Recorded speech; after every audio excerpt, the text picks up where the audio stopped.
Bonjour et bienvenue sur la chaîne Salma Parenting Coach où je vous offre des outils concrets pour la vie familiale de tous les jours. Vous pouvez liker mon vidéo ou me suivre sur ma chaîne YouTube. Aujourd'hui, je parle de la préparation de votre enfant à la rentrée scolaire, des astuces et conseils. Donc, dans un premier temps, c'est le plus important, réintégrer une routine régulière. Donc, une heure de coucher régulier, c'est 7h30 ou 8h, c'est de maintenir cet horaire-là à tous les jours. Même chose pour les levées.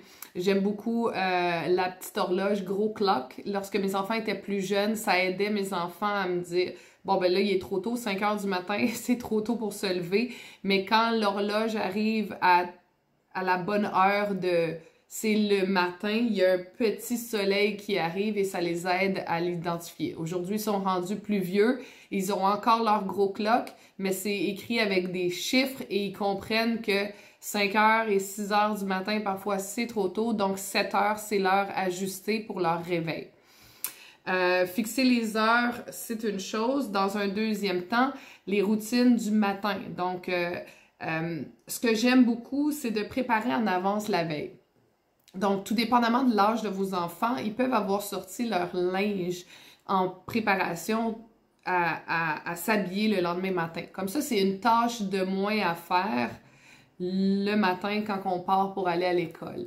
Donc, lorsqu'ils se lèvent, ils peuvent s'habiller en premier, déjeuner en premier, ensuite s'habiller. C'est vous qui décidez de l'horaire qu'il va avoir, mais c'est bien d'avoir une structure et que les enfants savent quoi faire. Donc, je donne un exemple. On s'habille, on déjeune, on va se desservir, on passe notre soie dentaire, on brosse nos dents. Et s'il nous reste du temps, on peut jouer avant d'aller à l'école. Parfois, l'autobus est rapide, il faut partir vite, marcher jusqu'à l'école, donc c'est pas possible. Mais d'avoir cette routine régulière, ça sécurise nos enfants et ça nous permet aussi de nous, en tant que parents, de bien gérer les matins et les couchers. Préparer les fournitures scolaires et le matériel. Donc, c'est agréable d'avoir un sac à dos bien complet, que ce soit avec les crayons, les cartables ou les livres que vous avez besoin. Tout doit être identifié selon la province. Au Québec, vous avez tout acheté votre matériel scolaire. En Ontario, ici, l'école le fournit. C'est quand même très agréable. Mais d'avoir un sac à dos déjà prêt, et les boîtes à lunch déjà faites, le matin, c'est simple, on met la boîte à lunch, la bouteille d'eau dans le sac. S'ils ont des cours de piscine ou des cours de gymnastique ou peu importe, des cours de musique, ils ont tout leur matériel déjà placé, ce qui fait qu'on se sent plus zen le matin à ne pas devoir courir à tout faire. Je sais qu'il y a des parents qui sont matinales et qui aiment faire ça le matin. Pour d'autres, ce n'est pas le même, mais de préparer les fournitures scolaires et le matériel la veille, avec du linge de rechange dans notre sac à dos, c'est toujours gratifiant et gagnant pour des bons matins. Rencontrer le nouvel enseignant et visiter l'école, c'est pas dans toutes les écoles que c'est possible de faire. Lorsque c'est une nouvelle école, souvent il y a des visites. Lorsque vous commencez à l'école 4 ans, 5 ans, il y a toujours une porte ouverte. C'est toujours agréable d'impliquer notre enfant dans ce processus pour qu'il voit l'environnement dans lequel il va passer ses journées. Et éventuellement, les rencontres de professeurs se font en début d'année, là, au mois de septembre et octobre. Donc, c'est intéressant aussi de pouvoir impliquer nos enfants à travers ça pour leur permettre de mieux s'adapter à leur nouvel environnement. Le quatrième astuce et conseil, je vous dirais, c'est de parler de la rentrée scolaire de manière positive. Partagez des histoires que vous avez vécues ou vous avez eu du plaisir de retrouver vos amis, de retourner à l'école. Tout dépendamment de certains enfants, il y a des enfants plus anxieux que d'autres, d'autres qui détestent l'école, d'autres qui adorent l'école, qui ont hâte que ça retourne, mais certains ont eu du plaisir durant l'été, ils veulent pas que leur plaisir s'arrête avec toutes les multiples activités qu'ils ont eues et pour eux, c'est difficile d'aller sur les bancs d'école.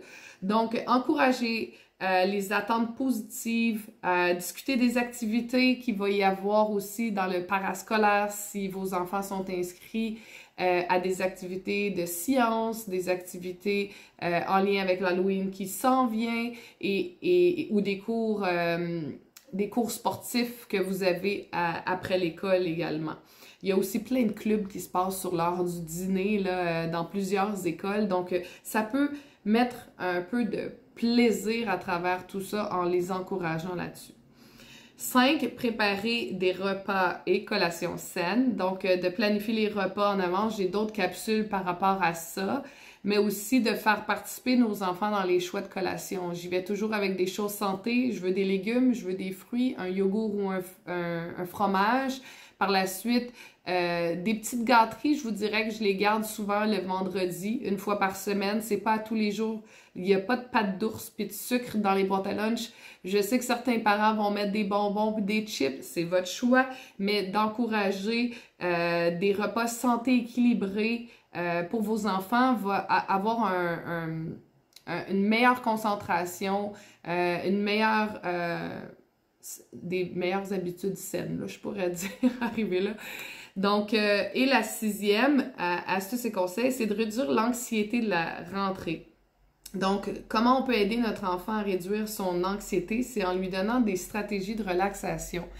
Je vous donne l'exemple souvent de la petite boule, là, la relaxation cohérente qui monte et qui descend. C'est très pratique le soir avant d'aller faire dodo. Souvent, il y a un enfant qui va me dire « Ah, j'arrive pas à m'endormir » ou « J'ai mal au ventre ». Il y a toutes sortes de mots physiques que l'anxiété peut générer chez des enfants. Donc, c'est de lui apporter des outils et des moyens concrets. J'ai des balles anti-stress que j'offre aussi à mon plus jeune le soir au coucher. S'il est couché dans son lit puis qu'il joue avec sa balle pendant 10 ou 15 minutes avant de faire dodo, mais qu'il est calme et qu'il ne sort pas de sa chambre, pour moi, mon travail de maman est fait et je sais qu'il va finir par s'endormir par lui-même et que ça l'a apaisé. Donc, que nous soyons modèles pour nos enfants et qu'on les rassure que c'est normal de pouvoir être stressé et anxieux par rapport à la rentrée scolaire. Donc, j'espère que toutes ces astuces vous ont été bénéfiques et que vous allez pouvoir les réutiliser. Je vous les nomme rapidement. Réintégrer une routine régulière, préparer les fournitures scolaires et le matériel, rencontrer le nouvel enseignant et visiter l'école, parler de la rentrée scolaire de manière positive, préparer des repas et des collations saines et la dernière, réduire l'anxiété de la rentrée scolaire avec vos enfants. J'espère que vous avez aimé ma capsule, mes conseils. Je vous revois pour une prochaine capsule.